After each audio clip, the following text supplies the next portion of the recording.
संस्थेच्या 24व्या वार्षिक सर्वसाधारण सभेला सुरुवात फोटो घे एक मिनिट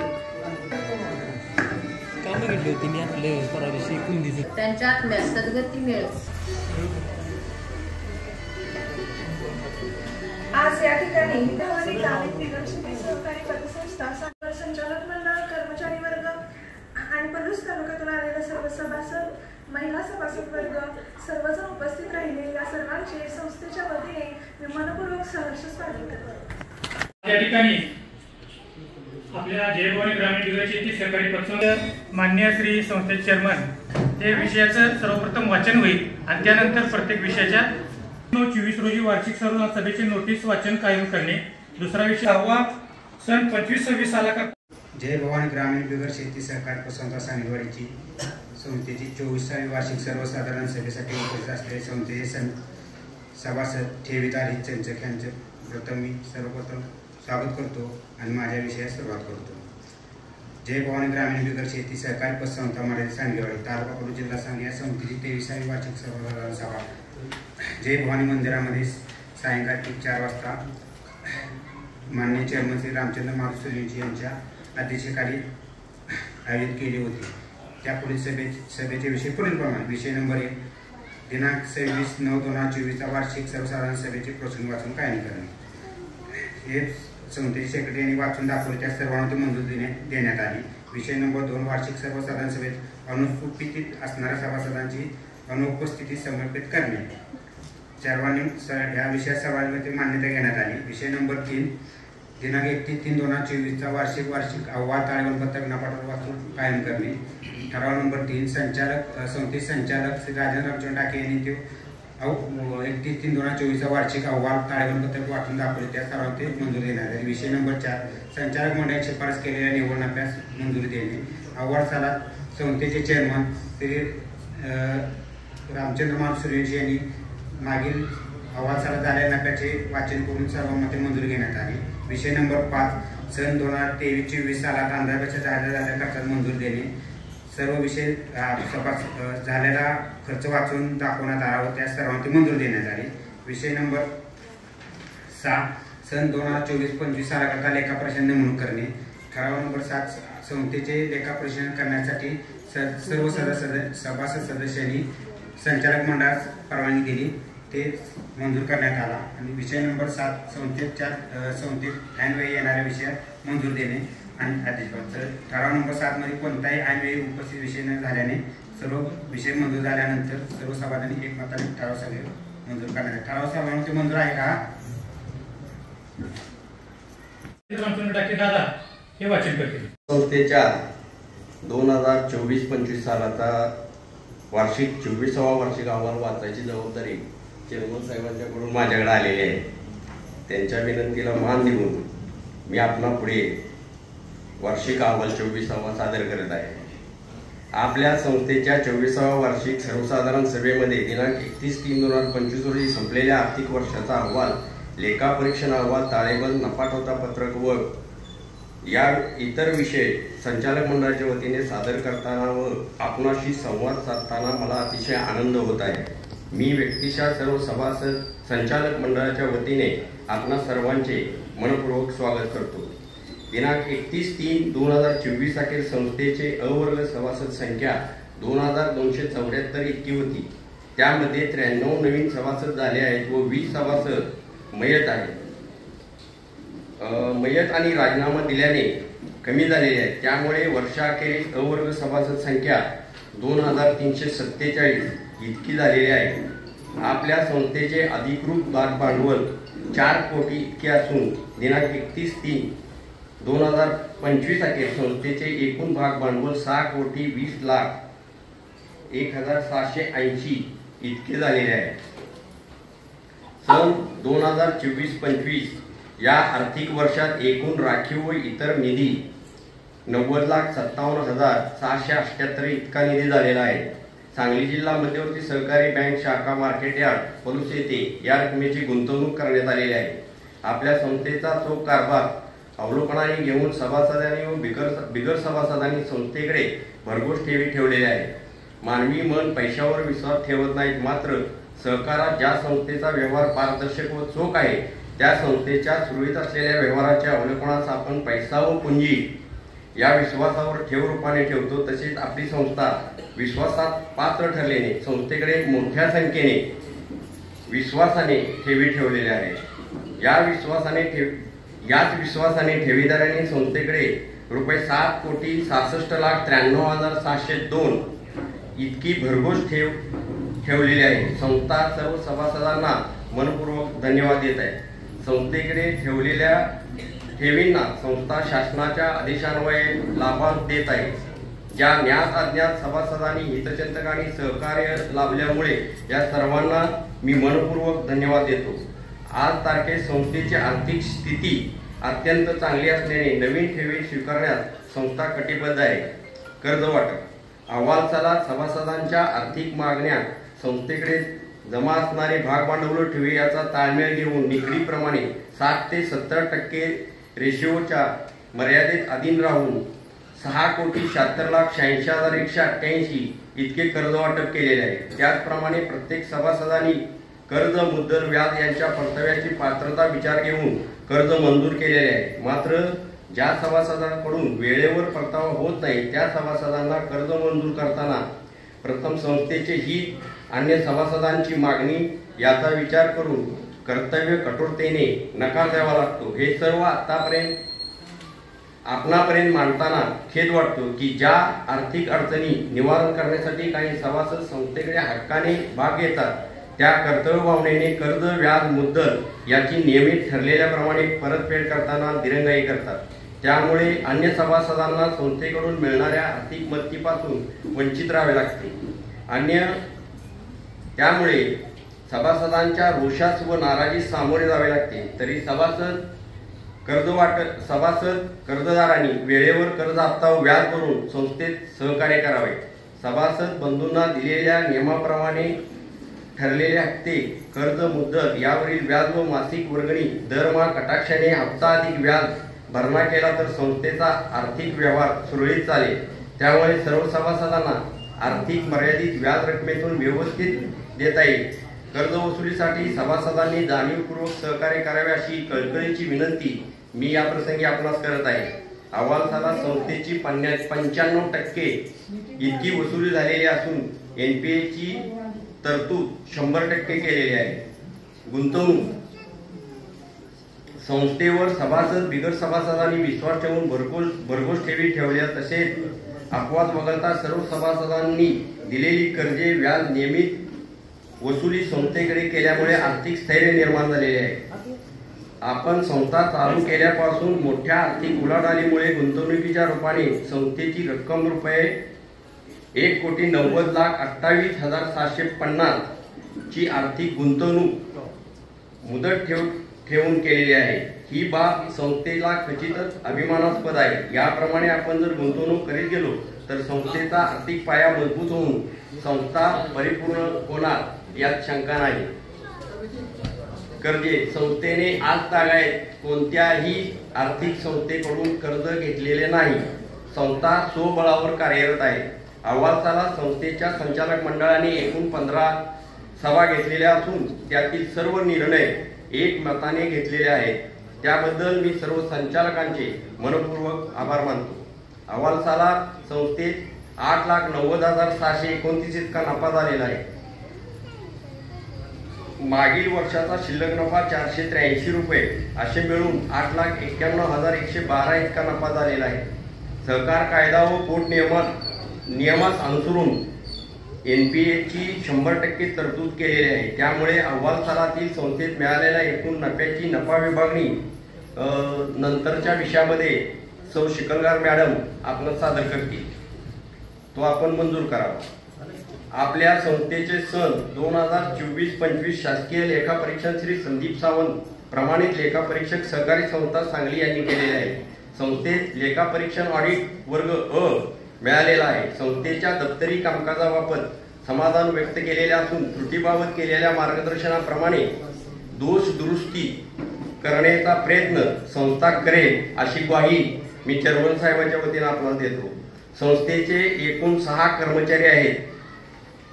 श्री विक्रम तुकाराम शिंदे मॅनेजर, बाळकृष्ण नायकवडी, सौ शिकलगार मॅडम, मनीषा शिंदे मॅडम आणि दीपाली खंबाळकर मॅडम. तर या कर्मचाऱ्यांनी ग्राहकाशी आपुलकीचे जिव्हाळ्याचे संबंध प्रस्थापित केलेले आहे. तसेच ठेव वृद्धी व कर्ज वसुलीसाठी घेतलेल्या परिश्रमाबद्दल नक्कीच अभिमानास्पद काम त्यांनी केलेलं आहे. तसेच संस्थेचे बचत एजंट पांडुरंग शिंदे व सचिन सूर्यवंशी यांनी सुद्धा संस्थेला चांगल्या पद्धतीने सहकार्य केलेलं आहे. त्याबद्दल मी त्यांचा आभारी आहे. भविष्यकाळातील ठेवीदार, कर्जदार, ग्राहक यांना विनम्र व तत्पर सेवा त्यांच्या वतीने देण्याचे मी आपणा सर्वांना अभिवादन करतो. संचालक व सभासदांना या वार्षिक सभेच्या निमित्ताने संस्थेचा कारभार सुरळीत ठेवणे व आर्थिकदृष्ट्या सबल होणे मी आवाहन करतो. आपण ज्या सभासदांना कर्ज रकमेसाठी जामीन राहिले आहात त्या सभासदांनी वेळेत कर्ज फेड करण्यासाठी त्यांना उद्युक्त करावे. खरोखरीच निकट असेल तरच कर्ज उचल करावी. ज्या सभासदांनी वेळोवेळी कळवूनही आपला आज अखेरचा लाभांश अद्याप नेलेला नाही अशा सभासदांनी 3 वर्षापूर्वीचा लाभांश रिझर्व्ह फंडामध्ये वर्ग करण्यात येईल याची नोंद घ्यावी. कर्ज काढणे हा एक व्यवहार आहे. कर्जाची ठरलेली वेळेत परतफेड करणे हाही एक व्यवहारच आहे. परंतु कर्जाची वसुली करण्यासाठी आपल्या दारात येण्यास भाग पाडणे हा गैरव्यवहार आहे. तरी सभासद कर्जदारांनी वेळेत कर्ज भरून संस्थेच्या आर्थिक उन्नतीस सहकार्य करावे. अहवाल सालामध्ये आपल्या संस्थेत विविध संस्थांच्या पदाधिकाऱ्यांनी संस्थेत भेटी दिल्या व आम्हास मार्गदर्शन केले. त्यामध्ये श्री वैभवराव पुदाले साहेब, पलूस सहकारी बँक पलूस चेअरमन, श्री सुहास साहेब पुदाले, श्री प्रशांतप्पा दमामे पुंदी, श्री गणपतराव तात्या सावंतपूर, श्री प्रकाशप्पा पाटील, श्री उमेश पाटील बुर्ली, श्री प्रदीप वेताळ साहेब आता हजर आहेत इथं, त्यांनी सुद्धा भेट दिली होती. श्री संजय संकपाळ साहेब बांबोडे, दिलीप जाधव सावंतपूर, श्री पोपटांना मोरे, श्री दीपक चौगले या सर्वांचे मनपूर्वक मी आभारी आहे. आपल्या संस्थेच्या स्थापनेपासून दैनंदिन व्यवहार व अडचणी सदैवाने मार्गी लावण्यास व आर्थिक व्यवहारात सहकार्य करणारी सांगली जिल्हा मध्यवर्ती बँक, त्याचप्रमाणे सहाय्यक निबंधक सहकारी संस्था पलूस तसेच शासकीय ऑडिटर श्री संदीप साहेब यांचे वेळोवेळी मार्गदर्शन लाभलेले आहे. तसेच आपण सर्व सभासदांचे नेहमीच सहकार्य मिळते. या सर्वांची संस्था ऋणी आहे. पतसंस्थेचा दैनंदिन कारभार सुरळीत ठेवणारे संस्थेचे सेक्रेटरी व कर्मचारी यांचा मी आभारी आहे. आपल्या संस्थेचे सर्व सभासद सुजाण, व्यवहारी आणि समजूतदार आहेत. वेळ प्रसंगी संस्थेच्या अडचणीमुळे नाईलाजाने नाराज करावे लागलेल्या सभासदांना मनाचा मोठेपणा दाखवून व अडचणी समजावून घेऊन संस्थेत सहकार्य केले आहे. संचालक मंडळाच्या सहाय्याने सभासदांच्या शक्य तितक्या अडचणी दूर केल्या आहेत. आजपर्यंत सर्व वाटचाल आपल्या प्रेमावर व विश्वासावर सोपवलेली जबाबदारी पार पाडलेली आहे. त्याचे मूल्यमापन करण्यासाठी आपणासमोर विवेचन केलेले आहे. पुन्हा एकदा आपल्या सर्वांचा मनपूर्वक आभार मानून सर्वांच्या सहकार्याची अपेक्षा व्यक्त करून सन 2024-25 सालाचा अहवाल, तेरीच पत्रक, ताळेबंद नफाटोचा पत्रक व नफा विभागणी संचालक मंडळाच्या वतीने आपणासमोर मंजुरीसाठी सादर करत आहे. जय हिंद, जय महाराष्ट्र, जय सरकार. झालेला आहे त्याची नफा विभागणी पुढील प्रमाणे आहे. अहवाल सालात संस्थेस 8,90,629 इतका नफा झाला आहे व मागील वर्षाचा शिल्लक नफा 483 रुपये असे मिळून 8,91,112 इतका नफा झालेला आहे. सहकार कायदा व पोट नियमास अनुसरून NPAची 100% तरतूद केलेली आहे. त्यामुळे अहवाल सालातील संस्थेस मिळालेल्या एकूण नफ्याची 8,91,112 रुपये नफा विभागणी पुढील प्रमाणे करण्यात आलेली आहे. नफा विभागणी राखीव निधी 25%, 2,22,778. डिव्हिडंड 10%, 5,71,748. विद्यार्थी सहाय्य निधी 10,000. सभासद कल्याण निधी 10,000. धर्मादाय निधी 16,000. लाभांश समीकरण निधी 10,000. NPA खाते 50,000. शिल्लक नफा पुढील वर्षासाठी 586 इतका आहे. एकूण 8,91,112 ही नफा विभागणी केलेली आहे. ती आपल्या सगळ्यांना मंजूर आहे का? गेल्या वर्षी आपल्या संस्थेनं 11,13,01,11,32,500 रुपयाचा अंदाज केला प्रत्यक्ष खर्चासाठी. त्यापैकी 79,79,517 रुपये आपला संस्थेचा खर्च झालेला आहे आणि पुढील वर्षासाठी अंदाज आपला 1,09,97,500 रुपये. इतर खात्यात एकूण जादादाराला खर्च आहे 1,46,788 रुपये. तर हा सर्वांना मंजूर आहे का विषय?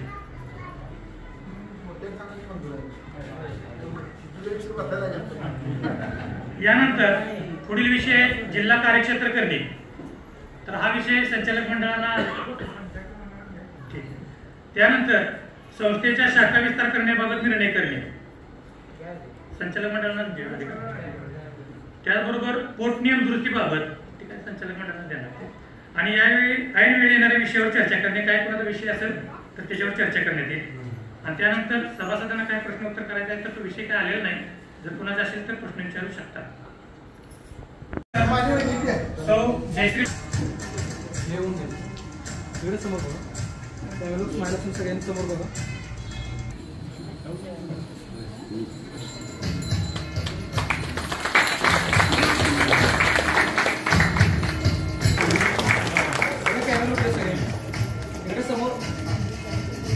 मध्ये रूपांतर होण्यास सुरुवात झाली. खरं वास्तविक शरद काका यांनी मागच सहकारामध्ये यायला पाहिजे होतं, पण सहकार क्षेत्र सोडून त्यांनी जरा वेगळं क्षेत्र निवडलं. पण त्यांना बुद्धी सुचली आणि सहकाराची त्यांनी पाठ धरली. शरद काकांनी एका खेडेगावामध्ये अतिशय लहान स्वरूपामध्ये संस्था स्थापन केली. आणि सांगण्यासारखी गोष्ट म्हणजे खेडेगावामध्ये संस्था स्थापन करून सुद्धा या संस्थेनं स्वतःची स्वमालकीची दुमजली इमारत बांधणारे सांगली जिल्ह्यातील एकमेव संस्था आहे. या सगळ्या गोष्टीचा वास्तविक आम्हाला अतिशय अभिमान वाटतो. आज आमचे मित्र प्रदीप भाऊ वेताळ साहेब इथं हजर आहेत. त्यांना मी एवढंच सांगतो की खरोखर शरद काकांनी जी संस्था चालू केली आमचा जो व्यवहार आहे, कारण काका वरचेवर महिन्यात 2 महिन्यात एकदा बोलून मला ते सांगत असतात, पण त्यांचा स्टाफ आणि विक्रम शिंदे आणि त्यांच्याबरोबर असणारी टीम त्यांनी इतका चांगला कारभार केला आहे की त्यांना कुठं सांगावं सुद्धा लागत नाही. आणि आम्ही काही लोकांना काकांना सांगतो यांना कर्ज द्या, काका म्हणते त्याला तुम्ही सही करा मी त्याला कर्ज देतो. काकांनी ते सुद्धा केलं आणि त्या पद्धतीनं लोकांनी साथ दिली. आज या ठिकाणी आमच्या गावचे आमचे मार्गदर्शक माननीय गणपतराव सावंत तात्याही या ठिकाणी हजर राहिलेले आहेत. त्यांनाही माहित आहे कोऑपरेटिव्ह मध्ये काम करत असताना काही गोष्टी निर्णायक भूमिकेने कठोर मनाने घ्याव्या लागतात. त्यावेळेला हा माझा आणि तो तुमचा म्हणून चालत नाही. तिची परीक्षा काकांनी पास झालेली आहे. काकांना इथून पुढं भावी आयुष्यामध्ये सहकारामध्ये काम करण्यासाठी आपण सगळ्यांनी संधी द्यावी. आणि आताच मगाशी तिने विषय मांडला शाखा विस्तार करण्याचा. हा गेली 4 वर्षांना आम्ही काकांना सांगतो शाखा विस्तार करा. प्रदीप भाऊ कुठल्याही संस्थेचे शाखा विस्तार झाल्याशिवाय तिची प्रगती होत नाही. आणि या काकांचा या तालुक्यामध्ये आणि संबंध जिल्ह्यामध्ये सर्वच पक्षाच्या सर्व मंडळींचे संबंध अतिशय चांगले आहेत. काकांनी सर्वप्रथम पहिली शाखा सावंतपुरासात किंवा रामनगर येथे चालू करावी अशी मी त्यांना एक विनंती करतो. त्या शाखेसाठी लागणारे सर्व काही सहकार्य आम्ही त्यांना देण्यास तयार आहे. काकांच्या मार्गदर्शनाखाली असणारं संचालक मंडळ आमचे चेअरमन सोलवी साहेब, व्हाईस चेअरमन मधुकरराव आणि त्यांची सर्व टीम आमचे मित्र राजाभाऊ अतिशय चांगला कारभार करतात. आणि त्याला जर साथ कुणी दिली असेल तर ते विक्रम शिंदे मॅनेजर यांच्या टीमनं. ही टीम अहोरात्र कष्ट करत असत्या. विक्रम साहेबांना ज्या ज्या वेळेला मी फोन करतो त्यावेळेला साहेब कोर्ट कामात मी आज आहे, मी आज संस्थेत आहे, या पद्धतीने केलेलं आहे. आता आपल्या संस्थेच्या ठेवीची 10 कोटीकडे आपण चालू वर्षी पूर्ण कराव्या आणि संस्थेचा NPA अजूनही कमी करून संस्था 100% वसुली करावी. आणि काकांनी लावलेल्या ह्याला आमच्या सगळ्यांचा पाठिंबा असून इथून पुढे काकांच्या ह्याला आमचं मार्गदर्शन आणि सल्ला राहील एवढं सांगून मला बोलण्याची संयोजकांना संधी दिली त्याबद्दल सर्वप्रथम मी सगळ्यांचे आभार मानतो. थांबतो. जय हिंद, जय महाराष्ट्र. साली रोहा, रायगड जिल्ह्यामध्ये रोहा गाव आहे, इथं विश्वविद्यालय मी रांगोळी सादर केली होती. अनिकेत भाई तटकरे दिले खासदार यांनी आम्हाला आमंत्रित केलं होतं. माझ्याबरोबर मी टीमचं लीड केलं होतं. माझ्यावर 70 कलाकार आपल्या सांगली जिल्ह्यातून गेलो होतो. 72 तासामध्ये आम्ही ते रेकॉर्ड केलं. त्याच्यामध्ये शिवराज्याभिषेक ही पूर्ण कलाकृती रांगोळीमध्ये सादर केली होती आणि त्याची नोंद तब्बल 10 विश्व विक्रमांनी नोंद घेतली. त्याच्यामध्ये रिसेंटली 15 पाठीमाग मला पर्सनली माझ्या नावाने London book of record, Bharat book of record आणि युएन बुक ऑफ रेकॉर्ड यांनी सर्टिफिकेट पाठवले. सर्वप्रथम मी सांडगेवाडी गावचा आभारी आहे, कारण मला आठवत आहे जसं मी चित्रकलेचं शिक्षण घेत होतो त्यावेळेस ह्या मंदिरामध्येच जेव्हा पारायण असायचं त्यावेळेस मी इथं रांगोळी काढायचो. जेव्हा माझं कॉलेज पूर्ण होत होतं 6 वर्ष मी कंटिन्युअसली त्या मंदिरामध्ये ह्या जागेवरती बसून मी रांगोळी काढायचं. खूप मोठे मोठे प्रवचन देणारे प्रवचनकार सगळे यायचे. त्यांचा आशीर्वाद, गावचा आशीर्वाद हा सगळं माझ्या पाठीशी आहे. त्यामुळे मी आज ह्या स्तरावरती आहे. सध्या मी संजय गुणाळ इंटरनॅशनल स्कूलमध्ये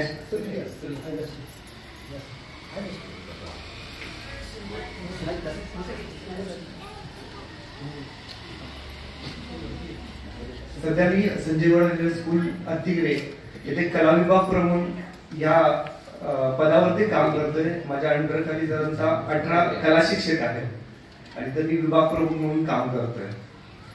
असंच आपल्या सर्वांकडून शुभेच्छा आणि सदिच्छा भेटाव्यात आणि असंच काहीतरी नवीन काहीतरी कल्पना घेऊन नवीन काहीतरी मोठं व्हावं, सांडगेवाडी गावचं नाव पूर्ण जगाच्या पाठी जावं ही सदिच्छा.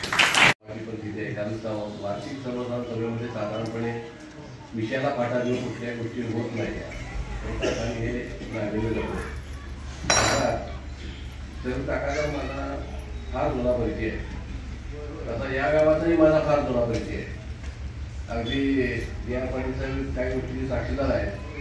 आम्हाला एक खेळाचा नाद होता व्हॉलीबॉलचा आणि या गावामध्ये चांगले खेळाडू होते. त्या निमित्तानं आता त्या गावाचं त्यावरचं स्वरूप पण आजचं स्वरूप फार फार म्हणजे वर्णन केलं तर मग ते पटणारही नाही. आणि ते अत्यंत साधं गाव होतं आणि छोटं गाव होतं. विस्तार होत गेला आणि शरद काकाचा संपर्क आला. शरद काकाने फक्त सहकारामध्ये काम करावं, ग्रामपंचायत माध्यमातून काही काम करावं असं वाटत होतं. आता सावरकुंडची सांगेवाडीची परिस्थिती राजकीय देशासारखीच आहे. बरोबर आहे ना साहेब? बरोबर आहे का नाही?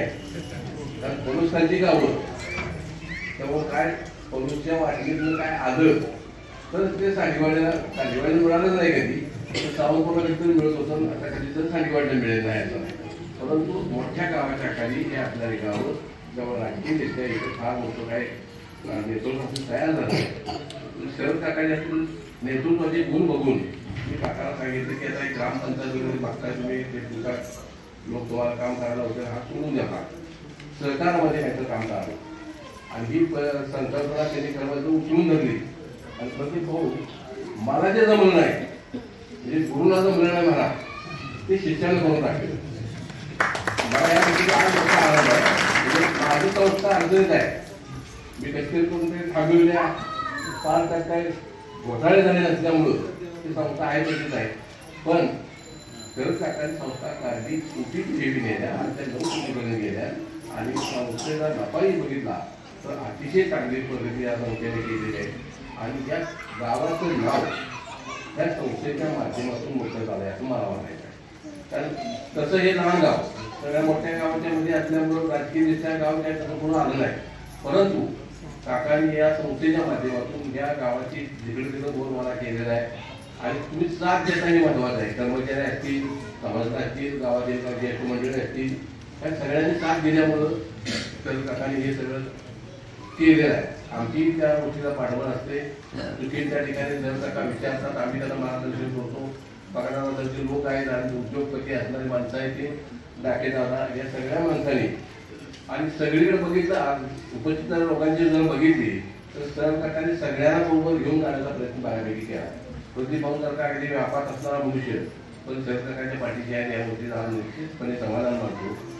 आणि फारसं काही न बोलता या संस्थेला अत्यंत चांगले दिवस येणार आहेत हे निश्चितपणाने सांगतो. कारण मला सुद्धा त्रास देतात तर आढळ तर मला घराण्यासाठी काय गोष्टी घडतात तिथं काही स्पष्टपणे बोलणं योग्य नाही. पण जे सचोटीने व्यवहार करतात त्यांच्याशी व्यवहार करावेत. कारण शाखा विस्तार तुम्ही करताय हे बी तुमच्या वळा लागलेल्या काळजीपूर्वक कामकाज केलं पाहिजे. आज पोलीस वगैरे बँकेत आपल्या भागात वर मला एवढ्यासाठी आहे की त्यातला आपल्याला कर्मचारी आणि शिस्त बँकेने लावली आहे ती खऱ्या आपल्याला महत्वाची आहे. तशीच शिस्त या संस्थेला लागावी. आणि आता काय स्पर्धेचे युग आहे, जो चांगलं काम करतो त्याच्या पाठीशी लोक राहतात, त्याला ठेवी देतात, त्याच्याकडून कर्ज काढतात, ते भरतात, त्या सगळ्या गोष्टी होतात. तसं हे हा म्हणजे विश्वास आहे. ते लक्षात घ्या. आज तुमच्या ठेवी ठेवी दादा त्या म्हणजे तुमच्यावरती लोकांचा समाजाचा आपल्याला विश्वास आहे असं मी मानतो. या निमित्तानं फारसं काय न मिळता मी पुन्हा एकदा तुम्हाला सगळ्यांना शुभेच्छा देतो, संचालक मंडळाला धन्यवाद देतो. अशाच पद्धतीचं काम पुढच्या वर्षी जेव्हा संस्थेच्या कार्यक्रमात येऊन तेव्हा टीव्ही तुम्हाला झाली असली पाहिजे आणि संस्थेची आणखीन काही प्रगती व्हावी ही या निमित्तानं भावना व्यक्त करतो. आणि पुन्हा एका सर्वांनी मला या ठिकाणी बोलण्याची संधी दिल्याबद्दल मी आभार मानतो. जय हिंद, जय भारत. जय भवानी ग्रामीण बिगर शेती सहकारी पतसंस्थेच्या मालिकांशी काही संबंध नाही, अशा संस्थांशी सुद्धा साहेब मोठा संबंध नाही. तरी पण या भागामध्ये गेली 30 वर्ष मी महाविद्यालयाचा प्राचार्य म्हणून काम करत असताना काकांच्या सारख्या, आपणसारख्या, प्रतिभाऊंच्या सारख्या अनेक आपण बसलेल्या मंडळींच्या अशी माझा संबंध आला. या परिसरातल्या वेगवेगळ्या संस्थांच्या मिटिंगला जाण्याचा योग आला. आणि शैक्षणिक क्षेत्रामध्ये काम करत असताना या अशा मी मगाशी आपण सांगितल्याप्रमाणे हे गाव राजकारणाच्या मोठ्या राजकारणापासून दूर आहे. पण मला सांगावंसं वाटतंय, मी जो अभ्यास केला 10 वर्ष मी NSSचा कॅम्प तिथे घेऊन येत होतो. आणि विद्यार्थ्यांना माझे यामध्ये विद्यार्थी सुद्धा बसलेले असतील. तर हे गाव हे अतिशय मायक्रो पॉलिटिक्स मध्ये असणारं असं गाव आहे. आणि एका म्हणजे तिळापासून म्हणजे अणू आपण म्हणतो, अणू रेणूपासून एक पदार्थ तयार होतो. आणि अशा छोट्या छोट्या राजकीय घटनातून अनेक मोठे बदल घडत असतात. आणि तसे मोठे बदल घडत ही संस्था काकांनी स्थापन केली. आपण पतसंस्था म्हणतो. पथ आणि पथ.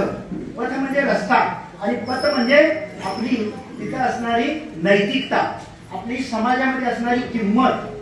मग किंमत परवाच एक संशोधन झालं आणि जगदीश हिरेमठ आपल्याला माहित आहे की मोठे हृदय विशारद आहेत. तर त्यांनी सांगितलं की WHO एक संशोधन केलंय आणि त्यामध्ये सर्वात टॉपला कुणाला नेलं असेल तर प्रत्येक व्यक्तीची समाजामध्ये असणारी गुणवत्ता, समाजामध्ये असणारी प्रतिष्ठा ही सर्वात टॉपला आहे. आणि ही जर बिघडली तर म्हणजे आमच्याकडे लोक येतात हृदयरोग तज्ञ आणि WHO दाखवले आणि याच्यासाठी शेकडो वर्ष ते अभ्यास करत गेली. तर मला इथं सांगायचं आहे की समाजामध्ये आपला असणारी पत, आपली असणारी नैतिकता ही महत्वाची असते. बरेच वेळा आपण बसलेले आहात, जास्त वेळ घेणार नाही. तरी पण कुठलीही संस्था ही सहकार्यामध्ये चालवत असताना तिथं संस्थेचे संचालक हे विश्वस्त असतात. विश्वासानं आपण बसवलेलं असतं आणि ते मालक नाही, ते विश्वस्त असतात. आणि विश्वासानं विश्वस्त म्हणून काम केल्यानंतर काय चांगले आपल्याला रिझल्ट मिळतात हे काकांनी दाखवलेले आहे. काकांनी मगाशी आपण सांगितलं की ठीक आहे राजकारण आहे, परंतु समाजकार्य करत असताना राजकारणापेक्षा मी म्हणतो समाज काम करणारी व्यक्ती मोठी असते. कितीही तुम्ही राजकारणात आमदार खासदार व्हा, पण समाजामध्ये सामाजिक काम करत असताना तुमची असणारी नीतिमत्ता आणि नैतिकता हे 2 गुण जर तुमच्याकडे असेल तर ती व्यक्ती ही चांगला माणूस म्हणून समाजामध्ये पुढे येते. आपण इथं आता रांगोळीचं सांगितलं उदाहरण, त्यांचा आपण एक मोठा त्यांना गुणवत्ता पुरस्कार मिळालेला आहे किंवा त्यांची रँकिंग मध्ये निवड झालेली आहे. ही का होते बरं? त्या माणसाकडे असणारा छोटे मोठे गुण हे ज्यावेळी त्याला आपण याचं संवर्धन करतो आणि त्याच्यातूनच एखादी व्यक्ती उभं राहते, हे एक उत्तम उदाहरण आहे. बरोबर आम्ही बघितलं पतसंस्थेच्या किंवा बँकाच्या मीटिंगला महिला मंडळ कमी असतं, परंतु ह्या पतसंस्थेच्या मीटिंगला हे महिला मंडळ आहे बघून खूप आशावादी वाटतं. कारण ज्या घरामध्ये चांगली महिला ते घर पुढे जातं, ज्या संस्थेमध्ये महिला हिरिरीनं भाग घेतात ती संस्था पुढे जाते. आणि काकांनी तसं आणि संचालक मंडळानं ही संधी दिलेली आहे आणि आपण पुढे व्हा आणि जिथं गैरव्यवहार असेल तिथं बोट दाखवून द्यायचं हे बरोबर नाही.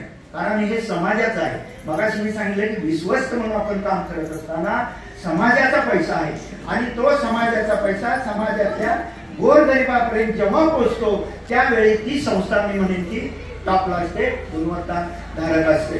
तर अशा तऱ्हेनं आज आम्हाला मी संस्थेचा अजून मी म्हटलं महेश आमचे मित्र आहेत साहेब पाठीमागे बसलेले आहेत. तर पहिल्यांदा मी मिटिंगला आलो, पण इथे माहोल बघितल्यानंतर मगाशी आपण सांगितल्याप्रमाणे छोटंसं गाव, परंतु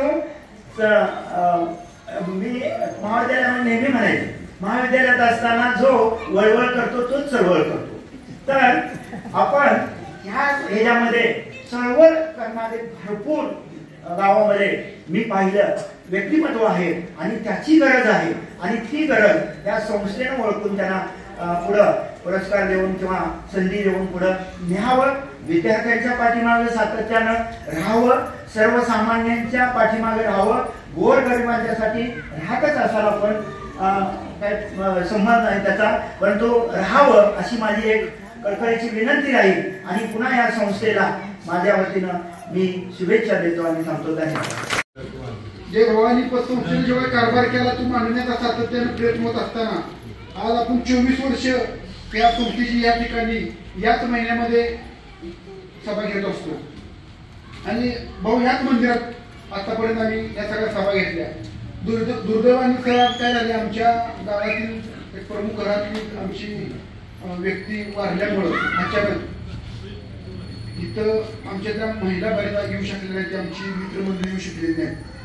आता इथं बॉडीला इथंच आहे, मुलगी गुजरातवरून यायला लागल्या, परंतु आता ही सभा घ्यायलाच लागते, थांबून काही चालत नसते. नंतर याच्या डबल जिथं खुर्च्या सुद्धा रेखा बाहेर नाही तेवढं विश्वासानं परिसरातून आणि गावातून लोक येत असतात. सर आज आपण या संस्थेविषयी जर बोलत असतो, बऱ्याच जणांनी सांगितलं मला, परंतु माझं असं मत आहे की आम्ही जेवढं काम करतो त्या मानानं 10 कोटी म्हणजे फार कमी भांडवल असं माझं मत झालं. तर गावातील सर्व लोकांनी आणि तालुक्यातील आमच्या समाजात लोकांनी अजून व्यवहार करावा म्हणून मी वर्षानुवर्षी त्यांनी सातत्यानं सांगत असतो. परंतु काय होत असतंय की सकाळपासून संध्याकाळपासून काम करताना मग वसुलीचं काम असते, ठेवी गोळा करायची म्हटलं तर मग त्या काही गोष्टी अडचणीच्या ठरतात, लोकांचा कॉन्टॅक्ट कमी पडतो. इथून पुढच्या काळामध्ये आम्ही असं ठरवलंय की 4-5 तासात दिवसभरात 5 तास असतो वेळ, तेवढा वेळ आपण पतसंस्थेच्या वाढीसाठी तिथून पुढच्या काळामध्ये केला जाणार आहे. मग आमचे संचालक मंडळ असेल, आमचे कर्मचारी असतील, त्या सगळ्यांच्या ह्यानं सभासदांना आपल्याला सहकार्य केल्याशिवाय आणि प्रत्येक घटकानं म्हणजे कसं आहे भाऊ, एखाद्या मोकळ्या वावरात पाणी सोडलं तर दंडाचं पाणी घेईल, त्या दंडाचं पाणी जर आपल्या ओपल्यात घेतलं तर ती ओपा लवकर भरणार आहे. तसं आमचं गाव आता छोटंच खेळ साहेब राहिलेलं नाही.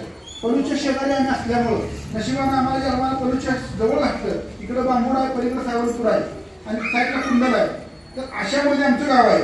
आता ही वाडी चुकून पडल्यानंतर आमच्या गावाला एवढं मार्केट आहे की ह्या गावात आता पडकी जागा किंवा मोकळी घरं विकायची म्हटलं तर त्याला तुटून गिरायक पडते आणि गिरायकाला दर सुद्धा जास्त लागतो. म्हणजे असा एक विषय आहे. त्या गावामधलं खरं वास्तविक रूपडं बदल असेल तर ते डॉक्टर पतंगराव कदम साहेबांनी बदललं. 2003 साली साहेबांनी इरिगेशनची संस्था चालू केली आणि त्या संस्थेच्या माध्यमातून जी गावामध्ये पाणी फिरलं, तिकडं आरपार कॅनल गेला, खायला इरिगेशन आलं आणि ह्याच्यामधनं आमचे शेतकरी ऊस बाग असेल, द्राक्ष पीक असतील, MIDC मध्ये आज भाऊ तुम्हाला प्रतिभावात योगदान आपल्याला मिळाले. प्रतिभाव अशी व्यक्ती आहे की पारायणाला वर्षानुवर्षी वर्गणीत टाकत येतात, पण कधी पारायणाला भेट द्यायला भाऊंच्याकडे वेळ नसतो. आज भाऊ येतो म्हणत होते, पण आता म्हणजे कवाश येतात ते प्रशांत अप्पांना फोन केला तर अप्पांचं माहीत असते, अप्पा येतो 2ला आणि येतात 7 वाजता. भाऊंना सांगितलं की त्यांचा नाद सोडा, तुम्ही आल्याशिवाय कार्यक्रम चालू होणार नाही. आणि आवडून तुम्हाला सांगायचं झालं तर आत्तापासूनच्या ह्या 10 कोटीमध्ये सगळ्यात मोठा ठेवीदार कोण असेल तर ती भाऊ आमचा सगळ्यात मोठा ठेवीदार. अशा पद्धतीनं आपण संस्था चालवत जात असतो. आता जी.आर. पाटील साहेबांचं आम्हाला इतकं मार्गदर्शन आहे की ह्या साहेबांच्या मार्गदर्शनामुळे खरं वास्तविक संस्था चालायला लागल्या. तर कसं आहे सर की लोक नाराज होतात, पण आता आमचं मत कसं आहे की कर्ज वितरण झाल्यानंतर पहिला महिना असेल, दुसरा असेल, 3ऱ्या महिन्याच्या आत जर सभासदांनी जर त्याचा परतावा जर नाही द्यायचं म्हटलं तर कर्मचाऱ्यांचा फोन जातो. फोन गेल्यानंतर मग कोणाला आवडतं नाही आवडतं, लोकांना जरा कटुता वाटते, पुन्हा आमच्याकडे ती लिस्ट येणार, पुन्हा आम्ही आमच्या पद्धतीनं बोलत असतो. आमचा स्वभाव असल्यामुळे जरा थोडंसं इकडे तिकडे होत असते. पण आमची जबाबदारी काय आहे की ज्या लोकांनी विश्वासाने या ठिकाणी काय आपले तुटपुंजी सगळी जमा करून ठेवलेले बरीच लोक येत आहेत की काय लोक आमच्याकडं महिन्याला डिपॉझिटवरती व्याज घेऊन जाणार असतात दैनंदिन खर्चासाठी. मग ह्या सगळ्या गोष्टी आपल्याला काय गोष्टी पाळाव्या लागतात. थोडंसं कटुता आली तरी चालत्या, पण ती समंजसपणाची कटुता असत्या किंवा दुश्मनीची कटुता नसत्या. ही सगळी गोष्ट ऐकून घेऊन संस्था हळूहळू चालायला लागल्या. दिलीप साहेब म्हणतात आम्हाला की आता शाखा काढली पाहिजे. आम्ही शाखाचा प्रस्ताव ठेवायला लागलोय. शाखा काढल्याशिवाय पुढे उचलता भांडवल आम्हाला मिळणार नाही. त्यामुळे आमच्या संचालक मंडळाचा, कर्मचाऱ्यांचा आणि हितचिंतक सभासदांचा निर्णय झालेला आहे की आपण शाखा विस्तार करून आपण पुढच्या वाटचाली करायचे. आमच्या अनिलनं आज शिंदे पाटलांचं नाव ऑल ग्रीन युगात नेलं, याच्या इतक्या आनंदाचा आम्हाला काहीच नसणार. आमच्या गावात आपण सर गोष्ट म्हणतो की काय तुझं ग्रीन युगात नाव नोंद करायचं आहे.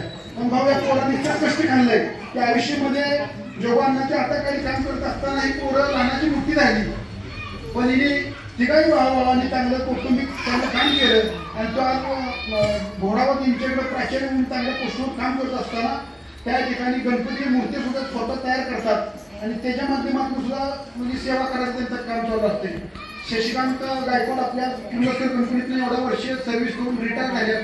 त्यांनी सुद्धा आयुष्यभर चांगलं काम केलं, चांगली सेवा दिली कंपनीसारख्या ठिकाणी. त्यांचं सुद्धा भविष्य इथून पुढच्या काळात उज्ज्वल व्हावं.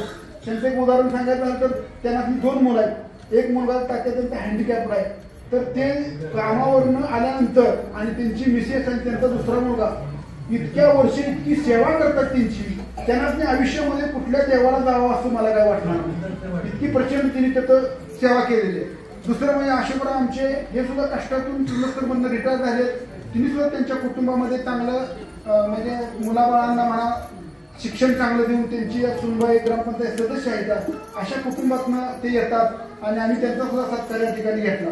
तर आपण सगळ्यांनी काय केलं पाहिजे की आपल्या पै पाहुण्यांच्या, आपल्या दोस्त मंडळींच्या ठेवी तुम्ही भले 2 रुपये ठेवी सर नाही एखाद्या महिन्यात आल्या तर चालतील, पण आता आम्हाला त्या कर्जदाराची, चांगल्या कर्जदाराची गरज आहे. आता आपल्याकडे नाही म्हणलं तर ह्या महिन्यातच चालू महिन्यात 80 ते 90 लाख रुपये भाव आपण वाटलेले आहेत. चांगले कर्जदार तेवढं रिकरिंग असू दे, आमचा रोज व्यवहार आहे.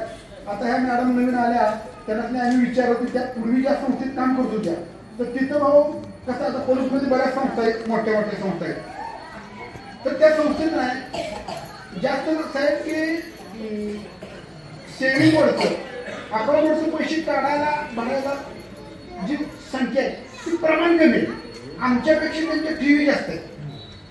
पण डायरेक्ट लोक कर्ज काढायला येतात, डायरेक्ट लोक कर्ज भरायला येतात. आपल्या संस्थेमध्ये आमचं गाव बऱ्यापैकी सुज्ञान असल्यामुळं आणि पलूसची सुद्धा लोक रिकरिंग, त्यानंतर सेव्हिंग आणि इतर अकाउंटवरले पैसे काढ घालायची उलाढाल आमच्याकडे दिवसात 7-8 लाखाच्या पुढं दिवसाचं टर्नओव्हर आमचं आहे. पण महिन्याचं किती आहे बघा आणि वर्षाचं किती आहे बघा. भविष्य काळामध्ये पलूससारख्या ठिकाणी सुद्धा आता प्रशांत अप्पा आपले मित्र हे सुद्धा संस्था जिल्हा कार्यक्षेत्र करून काढायला लागलेले आहेत. आपण सगळ्यांनी मिळून प्रशांत अप्पाला सुद्धा मदत करायची आहे. त्याचा अप्पा आपला मित्र माझा जवळ आहे. जसं गणपतराव तात्याने सांगितलं, गणपतराव तात्याचं माझं जवळजवळ आता ते कोण म्हणले कुणाला लवकर ह्याच्या सहकारामध्ये आलेला जिनिस आहे बोलले. आता माझं वय आता 51 वर्ष चालू. आता मी आलो की 23व्या वर्षी या गावात काढली संस्था. डाकेदारा त्यावेळेला म्हणायचे संचालक मला नको, मी जरा मोठा उद्योग करते, काय भांडण झाली तर मला पहिल्यांदा लागणार. पण असं काही होणार नाही. संचालकांनी जबाबदारीने तिने भेटून शिरतो. कसं असते, काय जर प्रॉब्लेम झाला तर खातं पहिल्यांदा जो कॅपेबल आहे त्याला उचलतो, ही मला चांगलं माहिती आहे. पण आम्हाला आई भवानी मातेच्या कृपेनं संस्था आमची चालवत आहे. काय आमच्या माय मावल्यांना मी 2.5 कोटी रुपये बचत गटाला दिलेले. आता आम्ही ते करणं सगळं ऍडजस्ट करत आता व्यवस्थित वसूल करत नफा मिळवत आता 70 लाखापर्यंत आलो. ह्या 70 लाख मध्ये आता ज्या महिला आहेत त्या अगदी महिना टू महिना आठवड्याला 1500 भरणाऱ्याच महिलांना कसे ठेवल्या आणि ज्या राहिल्या त्या आम्ही नील करून त्यांना मी पुढच्या संस्थेचं वाटचाल जाऊया. तसंच आमच्याकडे कर्जदार सुद्धा चांगले आहेत. आता परवाच आम्ही रामनगरमधले एका व्यक्तीला त्यांचा सगळा अंदाज करून पाटील साहेबांचा अभिप्राय घेऊन जवळजवळ एका बँकेत 18 लाख रुपये कर्ज दिले. एवढं मोठं कर्ज 23 वर्षात पहिल्यांदाच आपण वितरण केले. म्हणजे अशा पद्धतीने आपली संस्था चालवत असताना तुमच्या सगळ्यांचा आशीर्वाद आपल्या संस्थेच्या पाठीमागे असल्यामुळं संस्था आपण या ठिकाणी चालवत आहे. तरी 23-24 वर्षामध्ये 10 कोटी म्हणजे मला स्वतः म्हणजे ते कमी वाटायला लागले. आणि सगळ्यांनी तुम्ही जर मदत केली तर ही ठेवी आपल्या येणाऱ्या काय काळामध्ये 25-30 कोटीपर्यंत आपण जाऊया. जिल्हा कार्यक्षेत्र करून संस्थेचं नाव चांगलं मिळवून आपल्या भागातल्या लोकांना कसं असते पतहीन पतवर्णन करायचं असेल तर पतसंस्था म्हणजे कसं आहे की अर्जंट पैसे देणार हा एक सरकारने काढलेला आहे की खाजगी सावकार आणि मोठ्या नॅशनलाइज बँका याच्या मधला दुवा म्हणून पतसंस्थेकडे लोक बघतात. आज पतसंस्थेचा महाराष्ट्रात जर व्यवहार जर बघितला, राजस्थानमध्ये जावा, गुजरातमध्ये जावा, केरळ, कर्नाटक, तमिळनाडू कुठे जर गेला तर पतसंस्था संकल्पना ही नाही. पतसंस्था संकल्पना फक्त आपल्या महाराष्ट्रात ती काय धोरणात्मक निर्णय घेऊन त्यावेळेच्या तज्ञ लोकांनी ह्या संस्था निर्माण केल्या. म्हणून आपल्या लोकांना कुठल्या खाजगी सावकाराच्या दारात जायची कधी गरज वाटणार नाही. म्हणून ही पतसंस्थेचं दार आपण निर्माण केलेलं आहे. त्या पतसंस्थेच्या ध्येय धोरणाला तुम्ही सगळेजण शुभेच्छा देतात ते आम्ही आनंदाने स्वीकारत असतो. त्याचबरोबर तुमच्या इथून पुढच्या काळात ठेवी संस्थेला चांगल्या पद्धतीने द्यावाव्यात आणि कर्ज वितरणाला चांगली माणसं आम्हाला तुम्ही सुचवावीत ही मी विनंती करतो. गेल्या वर्षी आपण एक महिंद्रा गाडीची संकल्पना आपण मांडली होती, परंतु आम्ही गाडी ती का कॅन्सल केली कामगारांना त्यांचा जे अभिप्राय आम्ही घेतला की गाडी 25 लाखाची होणार, त्याला टॅक्स 2 लाख वर्षाला म्हणजे 27 लाख, त्याला पुन्हा 15,000 रुपयाचा ड्रायव्हर, 25,000 रुपयाचं डिझेल आणि एवढ्या मोठ्या सगळ्या व्यापारातून ही सगळी फिरायची ऐपटच होणार सगळ्यांची. म्हणून आम्ही पूर्णपणानं तो विषय कॅन्सल केला आणि त्याच्याऐवजी जिल्हा कार्यक्षेत्र करून आपण 2 शाखा ह्या 2 वर्षामध्ये काढायच्या अशी संकल्पनेने आपण त्या पद्धतीने वाटचाल चालू आहे. आमचे तासगाव आरवणचे अधिकारी या ठिकाणी आले, सुरेश तात्या आता ठिकाणी सुरेश तात्या गणराज पतसंस्था तिने निर्माण केलेले आहे. त्यांच्या सुद्धा संस्थेला आपण सगळ्यांच्या वतीने शुभेच्छा देऊया. आणि शिवसमाज पतसंस्थेचे बी काही कर्मचारी काय त्यांचे शाखा अधिकारी या ठिकाणी आल्यात. त्या सगळ्या लोकांनी बोलवायचं कारण म्हणजे कसं असते की संस्थेच्या एकामेकाच्या सुखदुःखात म्हणजे माणसाच्या सुखदुःखात जसं आपण राहतो तसं आम्ही परवा मानसिंगराव नाना पाटील यांच्या उपस्थितीत लंगर ग्राउंडला तात्या आम्ही पतसंस्था फेडरेशनचं म्हणजे फेडरेशन नाही सगळ्यांनी एकत्र मिळून एक शिबिर घेतलं. भाऊ तुझं दिवसभर शिबिर चाललं तर ते शिबिरात अशी ऊर्जा आम्हाला मिळाली, संचालकांना मिळाली, कर्मचाऱ्यांना आमच्या मिळाली की काय गोष्टी असतात म्हणजे काय बंद पडलेली खाती आहेत की वर्षानुवर्षी त्या खात्यात व्यवहार होत नाही, अशी हुडकून तडकून सगळी खाती आपण चालू जर केली आणि पहिला जर जमवत बसलो तर त्याच्या इतका नफा त्याच्या इतकं प्रॉफिट ह्या कुठल्याही व्यवसायात राहणार नाही. माझं असं मत आहे की डिव्हिडंड हा 10% म्हणजे तसा योग्य दिला जातोय. पण आता व्यवस्थित कसं आहे तुम्हाला थोडक्यात सांगतो. कर्मचारी स्टाफ, रिकिंगवाला स्टाफ याला ह्या परिसरामध्ये नाही एक मॉडेल ठरले की 12-13 हजार रुपये 14-15 हजार रुपयाच्या वर काय संस्था त्यांना पेमेंट महिन्यात करत नाही. आता महागाईच्यामुळं इतर सगळ्या या अडचणीमुळं ही जर त्यांना पगारवाढ करायची असेल तर प्रत्येक आपल्या सभासदाने जर व्यवहार केलं तिथं राहणाऱ्या नफ्यातनं आपल्या कर्मचारी बांधवांना जर आपण पगारवाढ दिली तर त्यांची उन्नती होणार आहे. त्यांना नाही तर चालू वर्षापासून आम्ही फंड आणि ग्रॅज्युएटी सुद्धा चालू करायचा अधिकार त्यांना देऊन टाकलेला आहे.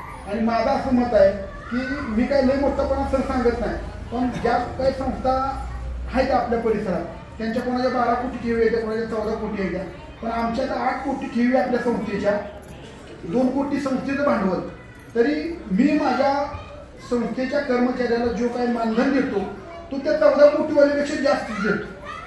असं माझं असं मत आहे. परवा भाऊने काय सांगितलं की प्रवास करताना मी म्हटलं भाऊ तुम्हाला एवढे 450 कामगार काय दिवसभर फोन येत नाही काय नाही. तर भाऊ म्हणले की आपण आपली लोकं निवडत असताना काका की त्याला एवढं सक्षम करायचं की तिने आपल्या डोक्याला ताप दिला नाही पाहिजे. म्हणून दाखलेदाराने मी उद्या मिटिंग एक अशी ठेवली की आपल्या कर्मचाऱ्यांना कसं भविष्यामध्ये पेमेंट त्यांची वाढ होईल याच्यावरती लक्ष दिलं पाहिजे. आणि सभासदांना ना नफा तोटा करता 10% आपण डिव्हिडंड देतोय त्याच्यात 1-2% मागे पुढे वाढ होऊ शकते. इतर खर्च काय आपण जास्त संस्थेला कुठल्या काही करत नाही. इथून पुढच्या काळात तुम्ही सगळ्या सभासदांनी संस्थेची व्यवहार चांगला कराव्या आणि संस्था अजून आपण मोठी करूया. तुम्ही सगळेजण या ठिकाणी आलात त्याबद्दल तुम्हाला मी धन्यवाद देतो. इथून पुढच्या काळात पुढच्या वर्षी आपण येत असताना याच्या डबलीन आपण जावं ही तुमच्या भवानी चरणी आपण अपेक्षा व्यक्त करतो. पुन्हा एकदा तुम्हाला सगळ्यांना धन्यवाद देतो. आणि यानंतर एक 5 मिनिटं तुम्ही जागेवर बसा. छोटासा म्हणजे काय म्हणायचं फराळ